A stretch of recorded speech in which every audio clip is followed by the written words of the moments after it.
mengenal Allah itu wajib. Maka ilmu untuk mengenal Allah wajib tidak? Wajib pula, kata beliau. Nah, untuk mendapatkan ilmu itu, maka dengan demikian Ahlus Sunnah wal Jamaah meyakini jalan mendapatkan ilmu mengenal Allah itu juga wajib untuk dipelajari.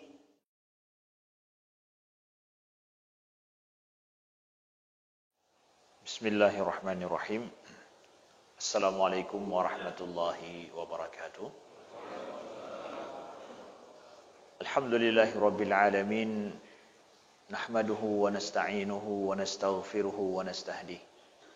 Wa na'udzu billahi min syururi anfusina wa min sayyiati a'malina. May yahdihillahu fala mudilla lahu wa may yudlil fala hadiya lahu. Asyhadu an la ilaha illallah wahdahu la syarika lahu wa asyhadu anna Muhammadan abduhu wa rasuluhu safiyyuhu min khalqihi wa habibuhu. Allahumma salli wa sallim wa barik ala sayyidina Muhammadin wa ala alihi wa sahbihi wa sallim.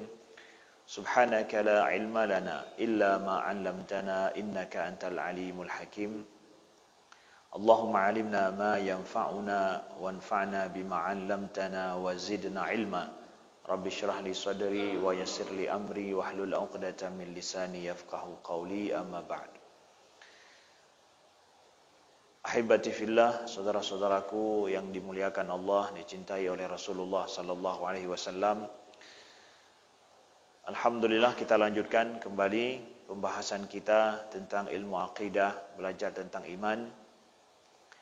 Yang langsung insyaallah kita akan belajar membaca daripada kitab yang dituliskan oleh Abu Ishaq Asy-Syirazi.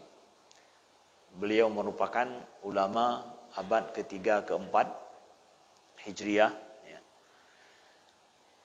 Dalam mazhab Imam Syafi'i dikenal beliau adalah pakar mazhab Imam Syafi'i satu-satunya di masa beliau. Dan beliaulah yang mengarang kitab Muhazzab yang disyarah oleh Imam An-Nawawi setelah itu menjadi ensiklopedi daripada mazhab Imam Syafi'i. Ya, sampai 18 jilid kitabnya, dan alhamdulillah sempurna kitab itu sampai kepada kita hari ini. Makanya bagus sekali, lengkap mazhab itu, ya. Kitab Muhadzab itu disyarah oleh Imam Abu Ishaq, ditulis oleh Imam Abu Ishaq Al-Syirazi. Ini beliau sampaikan sendiri adalah merupakan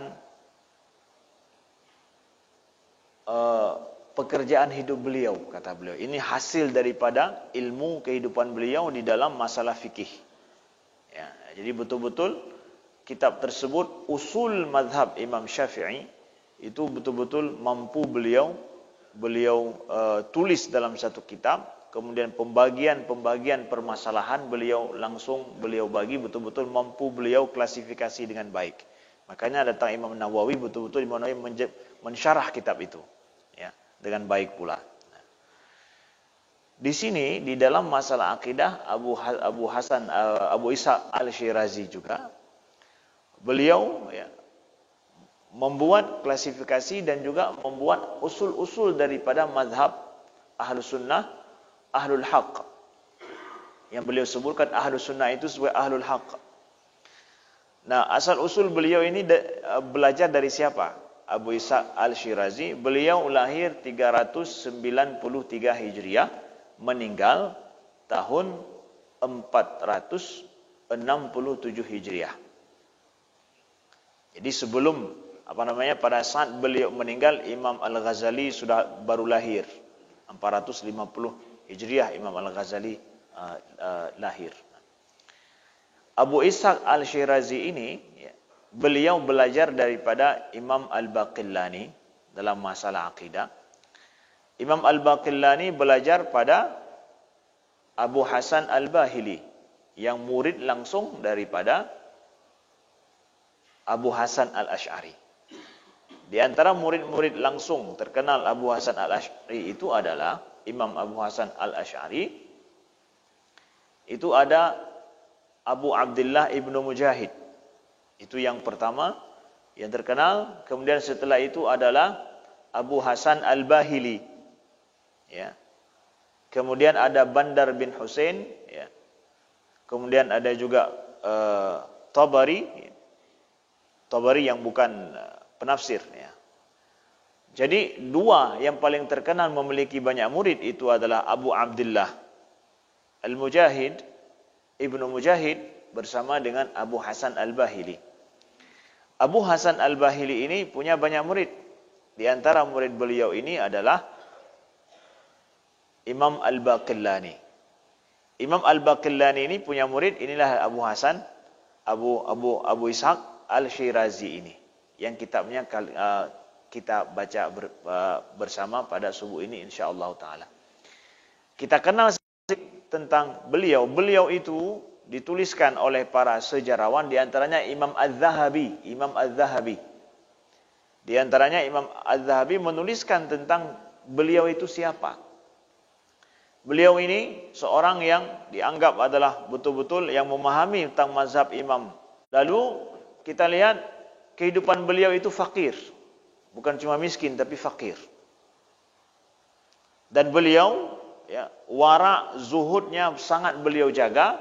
Dalam kondisi beliau fakir tapi seorang alim. Secara ilmu kaya raya dan luar biasa. Secara ilmu, keilmuan beliau, tapi secara harta beliau hidup fakir. Sering beliau lapar ketimbang kenyang. Murid beliau banyak, hidup beliau wara dan zuhud seperti itu ya. Dan beliau juga disebutkan tidak menikah. Imam Az-Zahabi dalam Syiar A'lamin Nubala beliau sebutkan bahwa di antara ulama-ulama yang tidak menikah ini beliau, Abu Ishaq Al-Shirazi. Kalau selama ini kita kenal siapa-siapa saja, misalkan ada Imam An-Nawawi juga tidak menikah ya. Ini di antaranya ini juga yang tidak menikah disebutkan adalah Abu Ishaq Al-Shirazi ini. Yang beliau mampu mengarang kitab dalam mazhab itu adalah yaitu yang paling besar yaitu kitab Al-Muhadzab itu. Emangnya beliau tidak ikut takdir? Ya beliau pilih takdir beliau sendiri ya. Beliau menikah dengan ilmu, artinya begitu, hidup demi untuk khadim lil ilm. Sehingga beliau tidak menikah. Imam An-Nawawi juga seperti itu. Nah, jadi jangan cuma bilang-bilang berapa orang istri ya, tapi ada juga loh ulama yang tidak punya istri. Jangan mikir lebih sunnah kalau sudah punya banyak istri ya. Ada juga ulama sunnah nggak punya istri ada juga. Ya. Tapi jadi ulama dulu ya. Nah, di antara kisah-kisah disebutkan tentang beliau itu yang sangat luar biasa, akhlak beliau itu dalam beliau mengajarkan para sahabat beliau. Ya. Beliau pernah misalkan, ya, pernah beliau jatuh uang di jalan. Ketika beliau jatuh uang di jalan, ya, beliau lihat di kocek beliau sudah tidak ada lagi uang, beliau balik ke belakang, beliau cari uang itu. Ketika sampai di tempat itu, beliau ragu. Jangan-jangan ini bukan uang saya, tapi uang orang lain yang jatuh ini. Ya, beliau sudah jatuh uang beliau. Ya, balum, karet balum. Kalau dulu kan ada balum khusus untuk uang itu. Karena uang terbuat dari dirham dan dinar. Orang Aceh juga ada balum uang dulu, memang kecil ya. Jatuh ketika beliau dapatkan itu, ini kan ada kemungkinan bukan punya saya tapi punya orang lain, seperti mirip seperti saya, seperti punya saya. Ada kemungkinan enggak? Ada. Beliau tinggalkan, enggak jadi beliau ambil. Ada kemungkinan punya orang lain. Wara' beliau. Begitu juga ketika beliau sedang, ini semua dituliskan ada, cuma kalau saya baca satu persatu akan lama, kisahnya saja. Siapa saja yang membaca kisah beliau dapatkan ini. Beliau sedang jalan dengan murid beliau, di jalan tiba-tiba datang anjing. Anjing dari depan. Kan sering di jalan ketemu anjing ya. Kalau kita ketemu anjing, pasti anjingnya si kita yang lari atau anjing yang lari? Atau sama-sama tidak lari ya.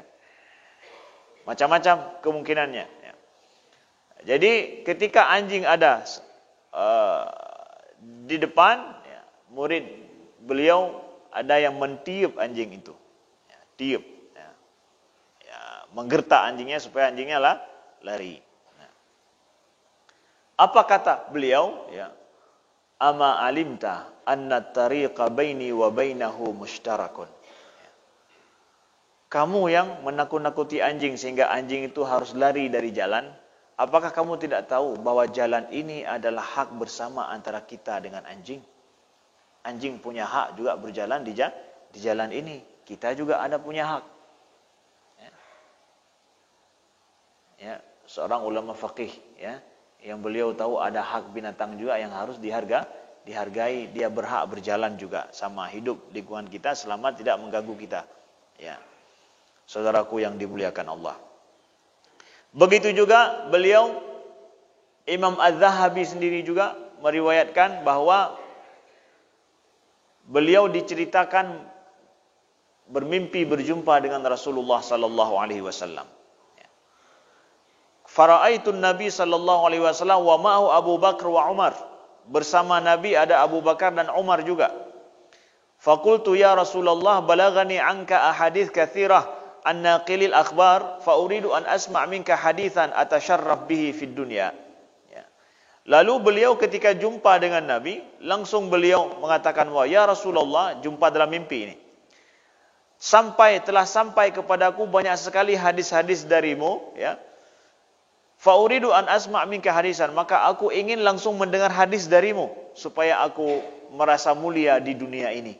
Nah. Faqala li ya Syekh. Ya.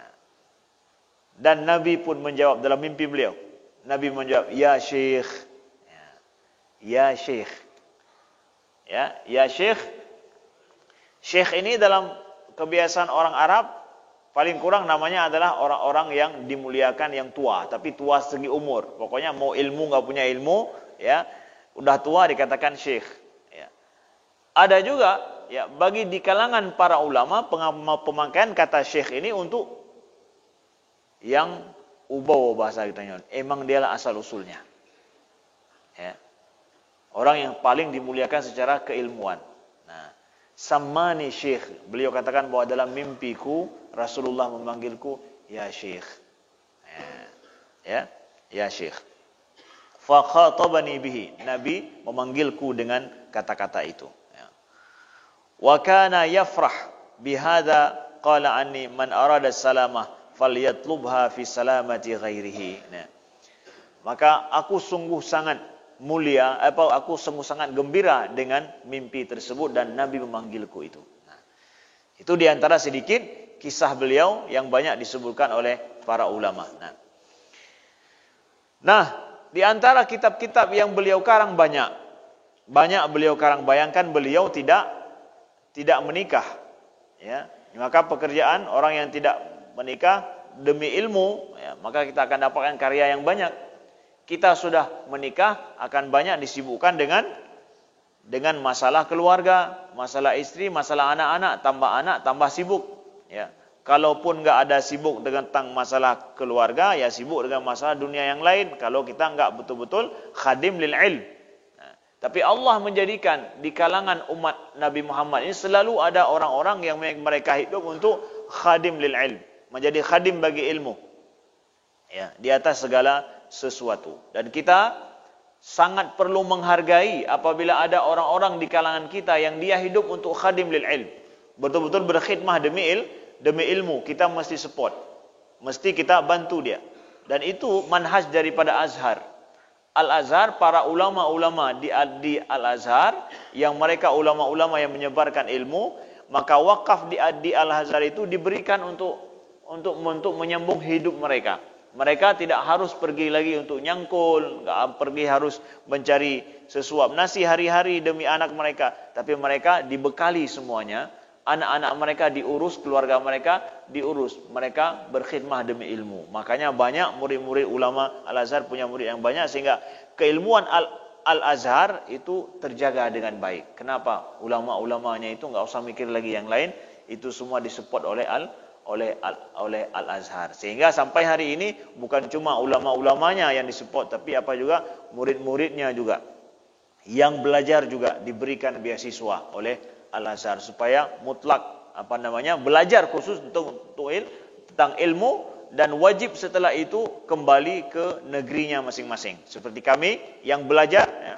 Ada yang tanya, Ustaz kan dah S1, S3, S2, S3 di Al-Azhar, pernah ngajar jadi dosen di sana.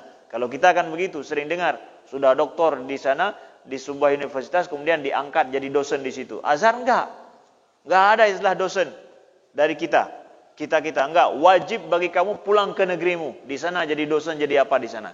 Bukan di sini. Di sini sudah ada ulama kami. Kamu dididik oleh ulama ini, balik kembali. Sana jadilah apa saja di negerimu. Enggak boleh, enggak ada orang luar negeri jadi dosen di sana, enggak ada. Bukan gara-gara kita enggak layak pakai, tapi karena apa? Beda cara pemikirannya. Kamu tugasmu di negerimu. Kamu dibayar dari A sampai Z di sini untuk belajar ilmu, setelah itu balik pulang. Ajarkan untuk orang di sana. Ya, begitu. Nah, jadi saudaraku yang dimuliakan Allah, di antara kitab-kitab yang beliau karang seperti kita sampaikan tadi itu Al-Muhadzab fil Madhab, kemudian Tabsirah fi Usulul Fiqh, Usul Fiqh juga pada beliau karang kitab, kemudian ada kitab Aqidatus Salaf. Aqidatus Salaf beliau karang juga, ya. Dan itu tidak sampai kitab itu pada kita, ya. Di antaranya juga adalah Usul ila Masail Usul, Syarah Al-Luma, kemudian juga adalah Al-Isyarah ila Madhab Ahlil Haqq. Al-Isyarah ila Madhab Ahlil Haqq. Ini kitab yang sampai dan alhamdulillah ada di tangan kita. Sudah ditahqiq oleh para ulama. Ditahqiq artinya apa? Kitab ini telah dipelajari asal usulnya, dipelajari sampai teks-teks tulisan-tulisannya, betul tidak yang beliau tulis ini, kemudian ada salah enggak di antara setiap kalimat-kalimat, yaitu dengan komparasi berbagai macam makhtutat manuskrip yang ada. Jadi ini jadilah seperti yang ada di depan kita. Ini dikeluarkan oleh Kementerian Wakaf Mesir. Nah, jadi begitu saudaraku yang dimuliakan Allah. Jadi kita ingin belajar kalau begitu dari abad ketiga ini, bagaimana pada abad itu beliau menjelaskan isyarat mazhab ahlul haq dalam masalah akidah, apa saja ulama salaf atau ahlus sunnah, ulama ahlus sunnah sampai saat itu mereka yang mereka yakini dalam masalah akidah sebagaimana adanya dari abad ketiga dan keempat langsung.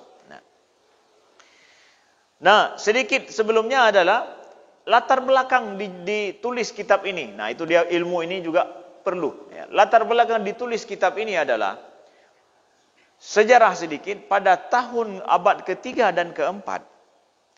Pada saat itu, apakah umat Islam itu satu model akidah aliran semuanya atau beragam? Banyak model firak, namanya firqah, aliran-aliran kepercayaan secara akidah pada saat itu. Banyak macam. Tahun ketiga Hijriah, keempat Hijriah itu luar biasa. Orang Syiah sangat kuat pada saat itu. Pada abad keempat itu Ka'bah Hajar Aswad itu dicuri.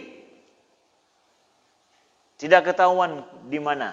Dicuri pada saat itu. Terjadi peperangan sampai di Ka'bah. Luar biasa. Permasalahan abad ketiga, abad keempat, aliran kepercayaan pada saat itu di dalam kalangan umat Islam, ya.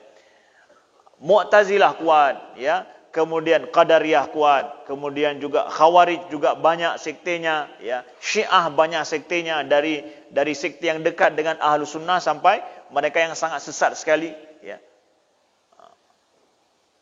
Jadi banyak sekali permasalahan pada zaman itu. Sehingga lahirlah banyak para ulama menjelaskan nih sebenarnya akidah Ahlus Sunnah yang sesuai itu seperti apa. Seperti ulama salaf.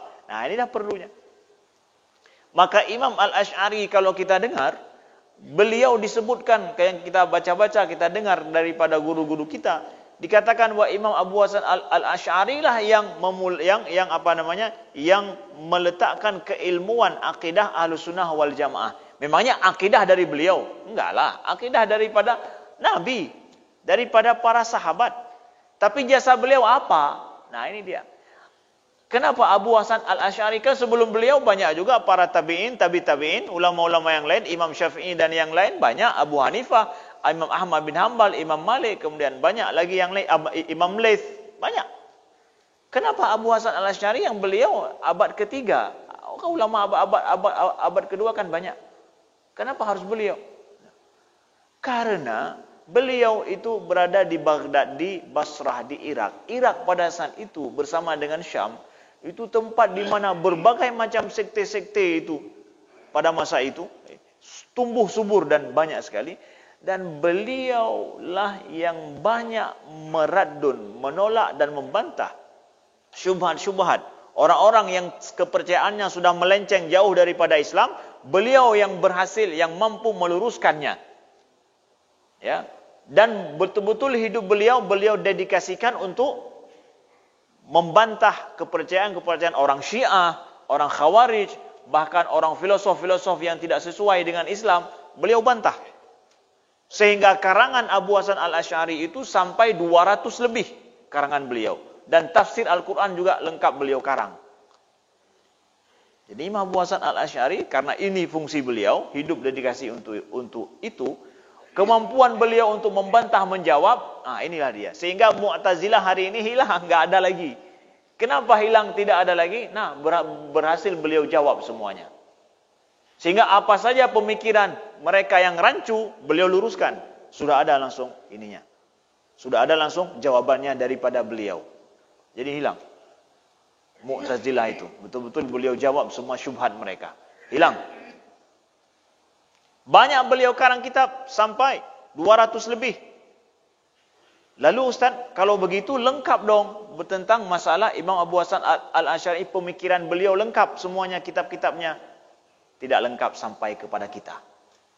Kitab ini banyak yang dibakar, banyak yang dihilangkan dalam sejarah. Kenapa? Karena beliau banyak membantah.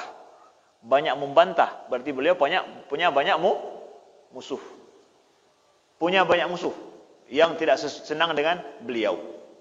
Nah, sehingga murid-murid beliaulah yang pemikiran beliau semua hal ini yang melestarikan itu.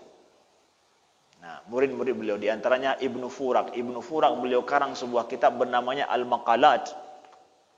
Itu beliau sarikan daripada semua karangan daripada Abu Hasan Al-Asy'ari, beliau sarikan. Kenapa? Kata beliau, takut kalau seandainya karangan beliau hilang. Beliau sarikan semua dari puluhan kitab-kitab beliau, beliau sarikan dalam sebuah kitab namanya Maqalat, dan itu sampai pada kita. Pada abad 20 berhasil ditemukan kitab itu sehingga menjadi rujukan penting. Nah, begitu dijaga oleh para ulama. Nah, Abu Ishaq Asy-Syirazi ini, beliau pada abad ketiga itu, ya, pada abad keempat Hijriah, terjadi banyak perdebatan antara beliau dengan orang-orang yang tidak sepaham dengan Ahlus Sunnah wal Jamaah. Di antaranya juga adalah perdebatan yang gara-gara itu beliau karang kitab ini. Apa itu? Hanabilah. Pada zaman beliau hidup, Hanabilah ini adalah mereka yang mendakwakan diri pengikut Imam Ahmad bin Hanbal. Itu memusuhi beliau dan bahkan memfitnah beliau bahwa beliau telah menyebarkan aliran ataupun yang tidak sesuai dengan Al-Quran dan Sunnah Nabi. Ya. Jadi beliau hidup untuk ilmu seperti itu, difitnah beliau tidak sesuai yang beliau ajarkan Al-Quran dengan sesuai dengan akidah Quran dan Sunnah. Dan beliau dapatkan pada saat itu orang-orang yang menisbahkan perkataan kepada para ulama-ulama sunnah yang mereka tidak pernah katakan, karena musuh banyak. Nah, akhirnya beliau menulislah kitab ini, dan pernah terjadi perang sampai meninggal banyak orang pada saat itu, ya, antara Hanabilah dengan kelompok lain, sehingga terjadilah kekacauan. Akhirnya beliau sebagai insaf untuk ilmu, beliau karang kitab ini. Apa sih sebenarnya yang diyakini oleh ulama-ulama ahlul haq, ulama-ulama ahlus sunnah dalam bidang akidah? Beliau tulislah kitab ini. Begitu sedikit adalah latar belakang dituliskan kitab ini. Karena pernah terjadi fitnah bahwa dikatakan bahwa ulama-ulama sunnah, ulama-ulama sepahkan seperti beliau, yang enggak beliau katakan dikatakan pada orang lain itu pendapat beliau. Kan sering begitu. Kalau kita punya banyak musuh, maka musuh kita bilang macam-macam tentang kita. Akhirnya demi itu beliau tulis kitab ini supaya jangan banyak lagi fitnah yang muncul dan timbul. Nah, kita baca Bismillahirrahmanirrahim. Qala al-muallif rahimahullah nafa'anallahu bi'ulumi fid darain. Qala Syekh Imam Abu Ishaq Ibrahim bin Ali bin Yusuf Al-Fairuzabadi, ya, rahimahullah, amma ba'd fa inni lamma ra'aitu qauman yantahiluna al-ilma wa yunsabuna ilaihi wa hum min jahlihim la yadruna ma hum alaihi yunsibuna ila ahli al-haqqi ma la ya'taqidunahu. Kata beliau apa? Ya. Sesungguhnya aku ketika melihat ada kaum yang mereka itu, ya, yantahiluna al-ilmi wa yunsibuna ilaihi, yang mereka itu dipanggil sebagai ahli ilmu, seakan-akan mereka itu orang berilmu, ya. Wa hum min jahlihim, padahal ada kejahilan daripada mereka, la yadruna ma hum alaihi, yang mereka tidak mengetahui bagaimana mereka itu sendiri. Jadi kata pada masa beliau, mereka itu nampak berilmu, tetapi ya, mereka tidak sadar bagaimana kondisi mereka sendiri. Ya. Yunsibuna ila ahlil haqqi ma la ya'taqidunahu. Mereka menasabkan perkataan-perkataan dan pendapat kepada ahlul haq yang sama sekali mereka tidak mengatakan demikian. Nih lihat nih, ada pada masa beliau kaum sekelompok orang yang mereka nampak berilmu, tetapi mereka mengatakan perkataan kepada ulama-ulama yang kadang perkata itu ulama itu enggak mengatakan demikian. Maka hati-hati ya. Ya. Kita bicara tentang masalah tentang si fulan ataupun mereka, tetapi betul enggak kita sudah paham apa yang mereka katakan sebelum kita mengkritik mereka. Nah, kita harus paham, kita harus insaf. Kalau tidak sependapat dengan siapapun, kita paham sudah enggak pendapat mereka, sehingga saya mengkritisinya, mungkin saya salah paham. Saya harus betul-betul memahaminya dulu. Kemudian wala fi kitabin hum yajidunahu, dan apa yang mereka nisbahkan perkataan daripada ahlul haqi itu, padahal mereka enggak baca dalam kitab-kitab mereka, tapi sudah mereka katakan, inilah mereka katakan demikian, padahal enggak mereka tulis dalam kitab mereka. Liyunaffiru qulubul amma minal maili ilaihim. Kenapa mereka ada kelompok orang berbuat yang demikian, menisbahkan kepada ulama-ulama ahlu sunnah pada saat itu yang padahal mereka tidak mengatakan, supaya orang-orang awam menjauhi mereka. Ada kelompok orang yang mengatakan perkara padahal enggak mengatakan demikian. Kenapa mereka buat? Awam jangan mendekat terhadap mereka. Jadi hal-hal yang tentang sirau-urangnya. Ya. Dan beliau katakan itu dialami oleh beliau. Yang hana gepegah. Demi udang geplung daripada beliau. Nah. Wa ya'murunahum abadan bitakfirihim wa la'nihim. Nah, dan kelompok ini juga dengan menisbahkan perkataan yang tidak benar terhadap ahlul haq, mereka mengkafirkan ahlul haq dan ahlu sunnah dan melaknat mereka. Nah, itu kejadian pada masa beliau. Jadi beliau dikafirkan, beliau juga dilaknat. Karena dianggap nih, orang tidak benar bukan ahlu sunnah. Yang sunnah cuma kami saja. Mereka yang mengatakan itu. Itu terjadi pada masa beliau. Maka ini sedikit beliau jelaskan sejarah kehidupan dengan beliau. Beliau saja ada yang mengkafirkan beliau, ya. Ada kelompok-kelompok yang mengkafir dan melaknat. Ya Allah. Nah, kejadian pada masa beliau ada kelompok yang seperti itu. Ahbabtu an usyiru ila butlani ma yunsabu ilaihim bima azkuruhu min i'tiqadi. Maka aku akan kepada salahnya perkataan mereka, dan aku ingin ya supaya azkuruhu min i'tiqadihim, aku ingin menjelaskan sedikit tentang akidah para ahlul haq tersebut. Wa ana ma'adzalika mukrahun la batal wala da'wa wali da'wa la amal. Nah, dan sebenarnya aku tidak suka ini, kata beliau. Lun sebenarnya hana galaknya. Sebenarnya hana galak but yang laginya. Artinya payah ulang-ulang atasat. Harus ngulang lagi, menulis, membantah yang seperti itu. Tetapi karena dipaksa oleh kondisi, beliau tuliskan kitab. Harus beliau buat ini. Ya. Sebenarnya yang mudahnya apa? Udah nggak usah dipikirlah. Mereka bilang serah mereka. Pokoknya saya bukan seperti itu. Tapi beliau juga tulis kitab ini Walakin syara'tu fima syara'tu ma'atirafi bi aslul haqqi kathir liyarji'a an-nadhiru fima jama'tuhu an qabuli qawlil musallin wa yadinu Allah azza wa jalla bi qawlil muwahhidin al-muhaqqiqin. Tapi yang menjadikan aku tetap menulis kitab ini kenapa? Supaya orang-orang yang datang kemudian mereka mendapat petunjuk dan mereka berakidah sebagaimana akidahnya orang-orang yang solat, kata beliau, dan berakidah dengan kaidah orang muwahhidin, orang yang bertauhid. Jangan mereka salah nantinya. Jadi petunjuk bagi kita. Jadi sebenarnya abad ketiga itu ahlul haq ya. Nah, kitab ini. Wa qad ruwiya 'anin Nabi sallallahu alaihi wasallam idza la'ana al-akharu hadhihi al-ummah awwalaha faman kana 'indahu ilmun falyudhhirhu fa inna ma anzalallahu azza wa jalla ala Muhammad. An-nasihah. Kata beliau, diriwayatkan daripada Nabi sallallahu alaihi wasallam bahwa apabila orang akhir daripada umat ini melaknat orang-orang dulu, nah, kalau ada orang-orang datang saat ini melaknat orang-orang yang dulu, maka faman kana indahu ilmun falyudhhiru. Siapa yang punya ilmu harus untuk menampakkannya. Fa inna katima ilmi kakatimi ma anzalallahu azza wa jalla ala Muhammad. Karena orang yang menyembunyikan ilmu pada saat fitnah seperti ini terjadi, saling melaknat, mengkafirkan satu sama lain, panena awaknya kafir. Orang ini kafir, orang ini bid'ah dan yang lain. Ketika fitnah ini terjadi, orang yang menyembunyikan ilmu itu sama dengan menyembunyikan wahyu yang diturunkan kepada Nabi Muhammad. Ya, kepada Muhammad, ya. Ya, kata beliau dalam hadis Nabi sallallahu alaihi wasallam.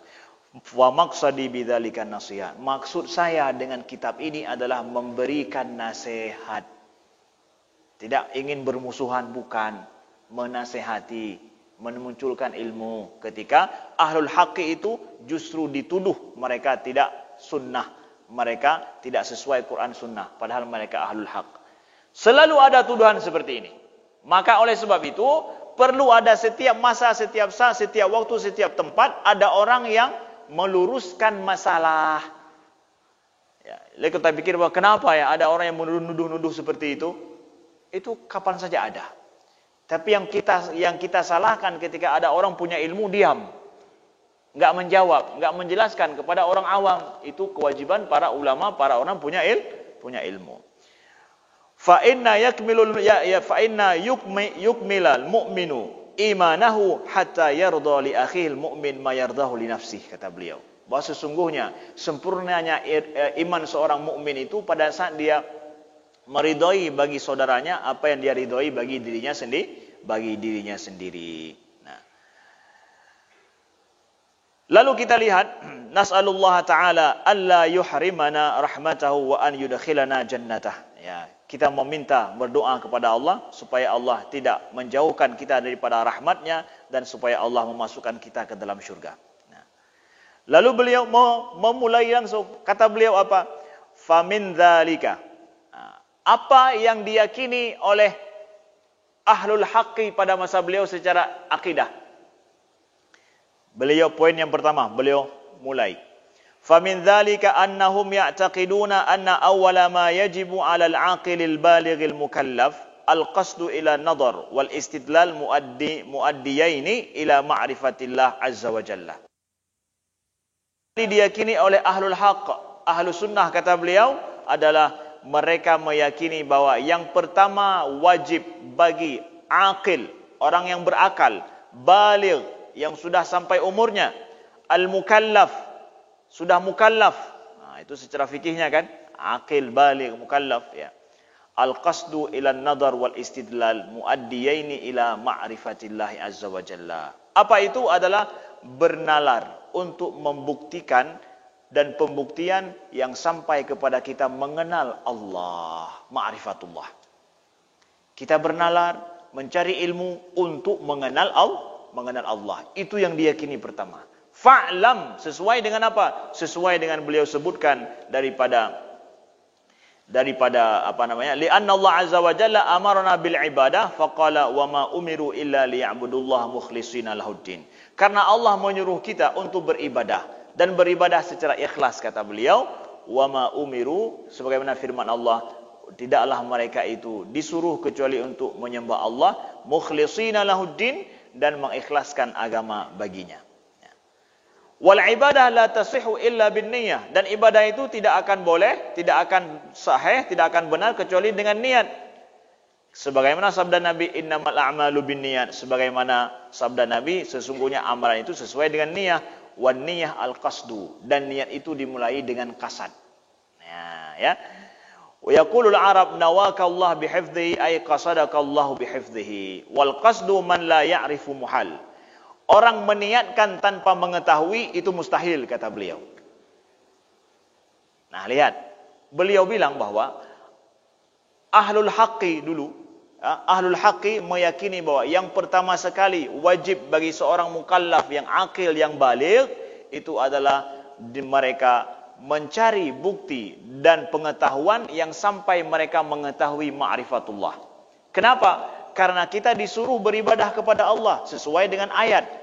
Dan seorang beribadah itu dimulai dengan niat, ya kan? Seorang meniatkan tanpa mengetahui, tanpa punya ilmu, bisa enggak? Enggak, itu muhal, kata beliau, mustahil. Sebelum meniatkan solat, belum tahu solat lagi, enggak mungkin. Maka harus belajar solat dulu, baru bisa niat solat. Kita hidup disuruh untuk beribadah kepada Allah. Lalu karena disuruh beribadah kepada Allah, maka kita harus punya dulu pengetahuan sebelum niat ibadah. Pengetahuan dulu, ya, kata beliau. Kemudian fakadzalika aidan fi mas'alatuna li'annahu idza kana ma'rifatu rabbi azza wa jalla wajibatun thumma bitaqlid la yatawassal ilaiha dalla ala wujubin nadhar wal istidlal muaddiyaini ila dzalik. Maka dalam masalah kita juga sesungguhnya kita mengenal Tuhan kita Allah itu wajib. Mengenal Allah itu wajib hukumnya. Mengenal Allah wajib hukumnya itu, ya. Itu tidak mungkin dengan taklid. Taklid apa? Tanpa mengetahui, ikut-ikut saja. Enggak bisa, kata beliau. Ikut-ikut saja. Maka dengan demikian, karena tidak boleh kita ikut-ikut orang tanpa ilmu, sedangkan mengenal Allah itu wajib, maka wajib pula jalan menuju kepada yang wajib. Seperti solat. Untuk solat, kita harus wudu. Wudu itu kenapa? Jadinya wajib. Karena enggak sah solat kalau kita tidak berwudu. Jadilah kalau salat wajib, wudu juga wajib. Nah, begitu juga dalam hal ini, mengenal Allah itu wajib, maka ilmu untuk mengenal Allah wajib tidak? Wajib pula, kata beliau. Nah, untuk mendapatkan ilmu itu, maka dengan demikian Ahlus Sunnah wal Jamaah meyakini jalan mendapatkan ilmu mengenal Allah itu juga wajib untuk dipelajari. Nah, begitu. Beliau jelaskan seperti itu, ya. Jadi jalan-jalan itu apa? Seperti bernalar dan mencari bukti. Faqad amarana Allah azza wa jalla bidzalika wa da'a ilaihi faqala azza wa jalla qul induru madza fis samawati wal ard. Allah telah menyuruh kita untuk berpikir, kata beliau, sesuai dengan firman-Nya, qul induru madza fis samawati wal ard. Katakanlah, lihatlah apa yang ada yang di langit dan yang di bumi. Begitu juga beliau kutip firman Allah, afara'aitum ma tumnun a antum takhluqunahu am nahnul khaliqun. Adakah kalian melihat apa yang kalian pancarkan itu? Kata Allah dalam firman-Nya dalam surat Al-Waqiah, ya. A antum takhluqunahu am nahnul khaliqun? Apakah kalian yang menciptakannya atau kami yang menciptakannya? Afara'aitumul ma'a alladzi tashrabun? Adakah kalian melihat air yang kalian minum? Antum anzaltumuhu minal muzni am nahnul munzilun? Apakah kalian yang menurunkan dari awan itu ataukah kami yang menurunkan? Itu kan firman Allah menyuruh kita untuk apa? Undur. Itulah yang kata Imam Abu Ishaq apa? Nazar. Nazar itu wajib untuk mengenal Allah. Undur, memperhatikan, berpikir secara seksama, karena Allah menyuruh dalam banyak ayatnya. Allah suruh lihat itu supaya apa? A antum takhluquna am nahnul khaliqun? Kaliankah yang menciptakan air mani yang kalian pancarkan itu atau kami yang ciptakan? Sehingga dari air mani itu akan jadi manusia yang lain yang sempurna seperti kita. Enggak ada kurangnya. Bagaimana kalau kakeknya orang bodoh, orang apa ini lemah secara ini tapi punya cucu lebih hebat. Padahal dari air mani dia secara biologis. Antum takhluqunahu, emangnya kalian yang menciptakan itu? Kata Allah. Aku yang ciptakan itu. Itu ayat yang menyuruh kita untuk unzur, nazar. Ya, ayat Allah. Jadi kalau dibilang bahwa ini kan ulama ahlul Quran juga. Kenapa? Mengutip ayat-ayat Al-Quran, mengutip hadis Nabi sallallahu alaihi wasallam, bersumber dari ayat. Nah, kalau demikian sesuai yang kita pahami semalam, ya. Faman an yakhlu imma an yunkir bidalil au bighairihi au. Maka dari sini sebagaimana kita belajar tadi malam, ini berarti sekarang kita belajar ilmu akidah atau iman akidah. Ilmu akidah. Ilmu akidah. Demi apa? Demi menyelesaikan banyak pemahaman yang rancu. Beliau jelaskan permasalahan ini. Jadi poin yang pertama adalah itu, ya.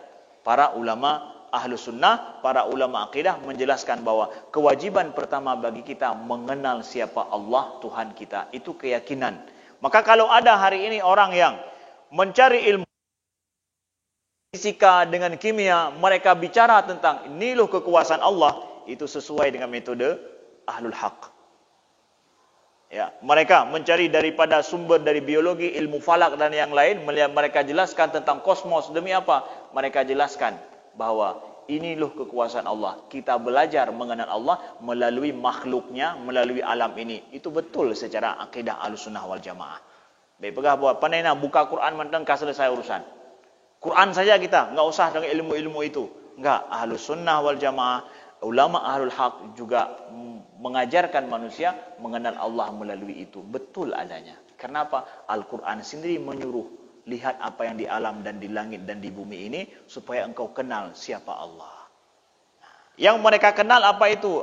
Yaitu makhluk. Sampai ada siapa yang menciptakan. Kalau ada Tuhan, siapa yang menciptakan Tuhan? Kan nanya juga lagi. Kalau kita tahu apa yang kita percaya ada di mana, dan semua yang kita tahu asal usul daripada semua itu yang ada, maka kalau ada Tuhan, dari mana asal usul Tuhan itu? Itu jadi pertanyaan juga lagi, terus. Orang kafir akan tanya begitu. Dan saya baca banyak masalah tentang permasalahan orang kafir yang menanyakan sampai seperti itu. Kenapa ada muncul pertanyaan, siapa yang menciptakan Tuhan? Kalau ada Tuhan, di mana Tuhan? Pertama, yuk kita kembali kepada akal orang yang bertanya ini. Dia tidak percaya pada Tuhan, berarti konsep Tuhan tidak ada padanya. Kita dalam Islam diajarkan ada khalik, ada makhluk. Oke? Ada khalik, ada makhluk. Khalik dan makhluk sama tidak? Beda, sangat beda, semuanya beda, atau ada persamaan? Tidak ada persamaan. Kita yakini dalam akidah kita bahwa Tuhan Allah tidak menyerupai makhluknya sama sekali. Sama sekali tidak menyerupai makhluknya. Kalau begitu, betul-betul tidak ada persamaan antara khalik dengan makhluk. Oke? Paham ini? Tidak ada persamaan khalik dengan makhluk.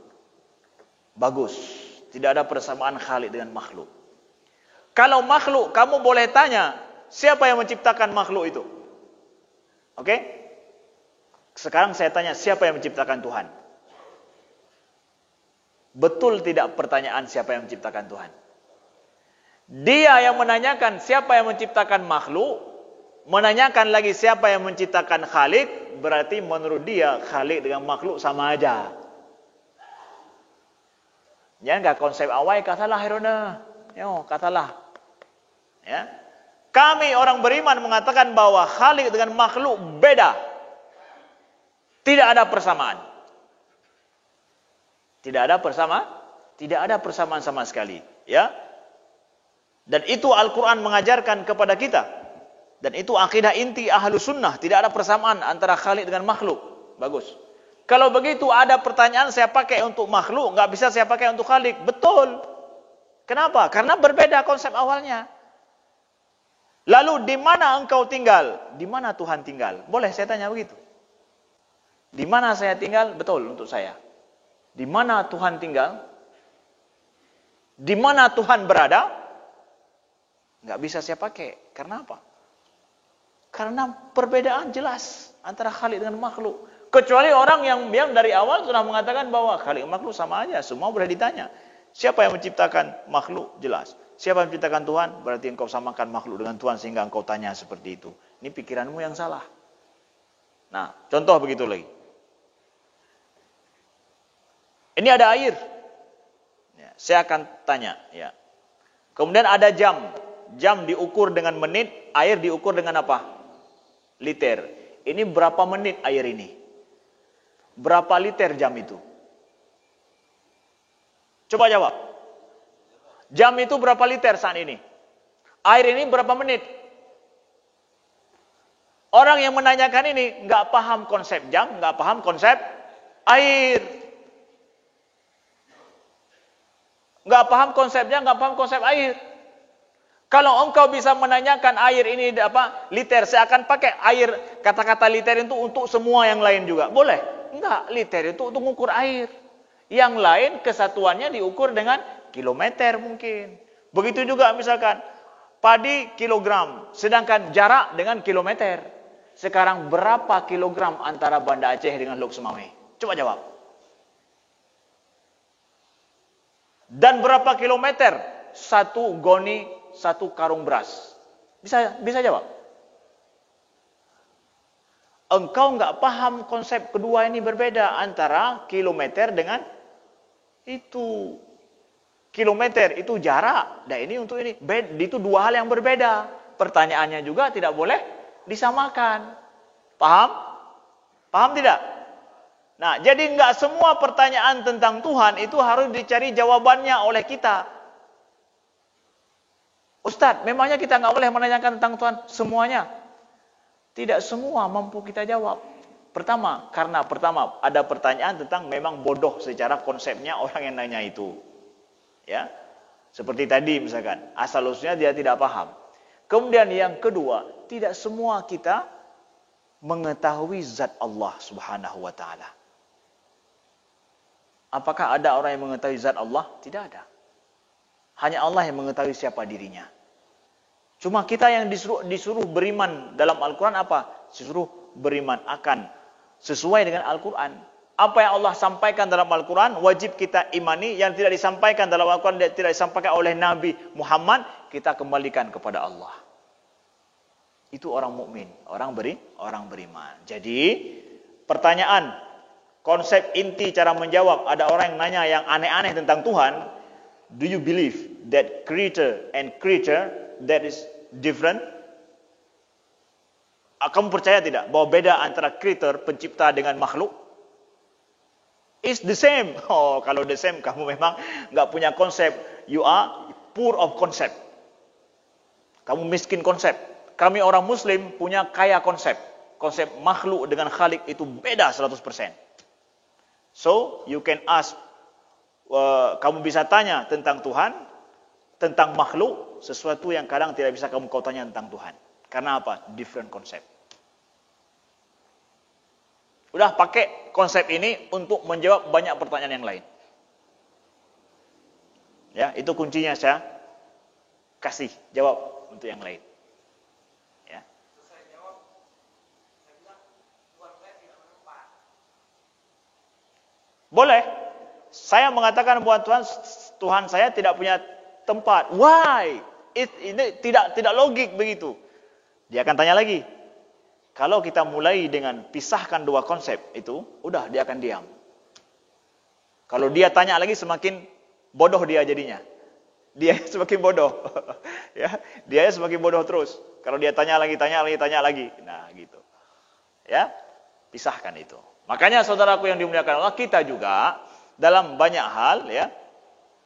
Kalau muncul pertanyaan macam-macam dalam benak kita tentang Allah, tentang Tuhan, maka kembalikan kepada ini. Kita tidak wajib harus menjawab semua hal tentang Allah. Karena Allah itu tidak diketahui kunhun. Zat Allah itu yang tidak ada, hanya Allah yang tahu tentang kunhunnya.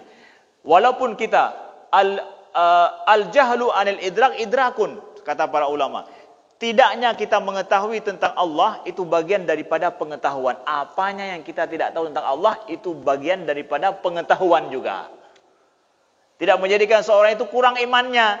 Oh, kau banyak ustaz itu banyak tentang Tuhan, banyak yang beliau tidak tahu. Enggak berkurang imannya. Kenapa? Banyak hal kita tidak tahu tentang Allah memang. Ketidaktahuan kita tentang Allah menunjukkan bahwa iman kita full penuh. Bahwa zat Allah tidak ada yang tahu kecuali Allah kabarkan sendiri kepada kita. Siapa makhluk ini bisa mengetahui semuanya? Ya, begitu ya, saudara. Baik, ada yang lain? Waalaikumsalam warahmatullahi wabarakatuh. Manusia itu terlalu sedikit untuk mengenal tentang zat Allah. Ya. Kata Allah, pelajarilah apa yang ada di langit dan di bumi. Ya. Tapi jangan sekali-kali mempelajari tentang zatku. Pertanyaan saya, apakah menanyakan apakah Allah di langit apa di bumi termasuk tentang mempelajari zatnya Allah? Kalau tidak, bagaimana sebenarnya? Jangan sekali-sekali menyelidiki tentang zat Allah. Terima kasih atas Ya. jawaban. Baik. Tafakkaru fi dzatillahi, tafakkaru fi khalqillahi, wala tafakkaru fi dzatillah. Engkau berpikirlah pada apa saja, ya. Apa saja yang diciptakan oleh Allah, jangan engkau banyak berpikir kepada zat Allah. Berpikir pada zat Allah, ya. Tidak boleh kita banyak berpikir tentang itu. Kenapa? Pengetahuan kita pendek untuk masalah itu. Berpikir itu artinya apa? Undur itu, berpikir, konsep berpikir itu adalah kita menganalisa pada sesuatu yang kita dengar, sesuatu yang kita lihat, sesuatu yang kita rasakan, itu kita analisa. Maka pikiran itu tidak pernah lewat lebih daripada apa yang mampu kita kenal, apa yang mampu kita ketahui, apa yang mampu bisa kita lihat. Itu aja pikiran kita jalan di situ. Berarti lingkupnya terbatas, betul tidak? Pikiran manusia lingkupnya terbatas tidak? Terbatas. Kalau begitu Allah suruh pikir saja pada alam-alam ini. Engkau akan mengenal akan Allah melalui berpikir pada alam semesta yang diciptakan oleh Allah. Maka pengetahuanmu tentang ini itulah tentang Allah, engkau sesuaikan dengan Al-Qur'an. Udah, itu aja. Selebih daripada itu zat Allah, di manakah beliau, kemudian sana sini, kalau ada dalam Al-Qur'an kita imani, yang tidak ada tidak kita pertanyakan. Karena lingkup pemikiran manusia terbatas. Sedangkan Allah maha tidak terbatas. Allah mutlak, bahasa Arabnya mutlak. Mutlak itu apa? Tidak terbatas. Tidak terbatas kesempurnaannya. Tidak terbatas pada keberadaan Allah. Tidak ada batasannya. Sedangkan manusia serba terbatas. Lalu siapa manusia yang ingin mengetahui Allah? Ilmu Allah itu seperti apa sih? Itu bicara tentang zat Allah itu. Ilmu Allah seperti apa? Tauku ilmu Tuhan. Hati berapa ilmu Tuhan? Ilmu Allah nggak sanggup kita ukur, maka ukur saja pada apa yang udah Allah ciptakan. Kira-kira selain daripada apa yang udah Allah ciptakan, apalagi yang bisa Tuhan ciptakan ya? Nggak usah mikir itu. Mikir aja apa yang udah Allah ciptakan. Yang nggak Allah ciptakan jangan kamu pikir. Allah punya kemampuan menciptakan segala sesuatu yang nggak sanggup kita bayangkan. Nah, itu maksudnya. Jangan bicara tentang pada ilmu Allah itu bagian daripada zatnya. Tapi kita bicara kepada apa yang sudah Allah ciptakan, udah itu aja. Kita kenal ilmu Allah melalui itu. Saya terbatas, Allah tidak terbatas. Siapa saya berpikir pada Allah yang maha tidak terbatas. Makanya Allah suruh kita pikir saja apa yang sudah aku ciptakan ini. Yang mampu kalian sampai juga di situ. Kan banyak makhluk Allah ciptakan, kita hari ini enggak banyak yang kita tahu di laut itu berapa jumlah ikan di laut, berapa senif bagian klasifikasi ikan, itu pun enggak diketahui, sungguh sangat kecil. Saya jumpa sama profesor oceanografi di Makassar, Profesor Dr. Jamaluddin Jompa, Dr. JJ dikenal di sana. Itulah beliau yang memberi sertifikat bagi orang yang diving seluruh Indonesia. Diving Indonesia sertifikat daripada beliau. Beliau katakan bahwa sungguh alam laut itu sangat sedikit sekali yang kita tahu. Setiap saya pergi nyelam, ada rahasia baru yang saya dapatkan. Kata beliau, luar biasa. Itu baru di laut saja nggak tahu kita. Banyak sekali rahasia Tuhan di laut itu. Ya. Kalau ada lihat di file, ada di FB saya waktu saya pergi ke Makassar, beliau ajarkan kepada saya tentang alam, tentang di sebuah pulau kecil, kami pergi dari Makassar 30 menit ke pulau itu, saya diajarkan banyak hal di situ. Bagaimana mengenal laut ini. Dari terumbu karang, bagaimana luar biasa. Sungguh kecil sekali. Ini kita yang diketahui oleh Prof itu aja kita tidak tahu gitu. Gimana lemahnya ilmu kita yang dari ciptakan Allah. Lalu sekarang bicara tentang zat Tuhan. Maka orang yang menanyakan banyak di mana Tuhan, tentang masalah bagaimana Tuhan turun di langit dan yang lain, saudaraku, itu bagian daripada zat Allah. Kalau ada ayat dan hadis di situ, berimanlah itu dari Allah, beriman itu berasal daripada Nabi, udah cukup bagi orang awam itu. Nggak perlu ditafsirkan lagi. Kita nggak mampu untuk membayangkan tentang zat Tuhan. Tapi bayangkanlah tentang kuasa Allah di alam ini. Banyak-banyak ngomong masalah itu. Banyak-banyak bicara masalah itu. Jangan banyak bicara tentang permasalahan turunnya Allah dari langitkah, kemudian naik lagi, kemudian beranak, ada di mana Tuhan. Engkau sedang bicara masalah gaib.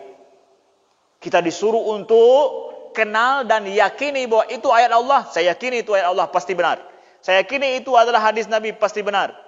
Maksudnya seperti apa? Aku telah meyakininya. Itulah orang beriman disuruh apa? Iman artinya tasdiq. Iman itu artinya membenarkan. Kapan saja seseorang membenarkan Al-Quran dan hadis Nabi, dia lihat Al-Quran, dia benarkan. Itu ayat Allah, saya akui benar. Maka itulah iman. Enggak mesti harus semuanya harus diketahui secara secara eksplisit, tidak. Makanya Abu Bakar ketika beliau disampaikan bahwa Muhammad telah pergi Isra dan Mi'raj. Percaya tidak engkau?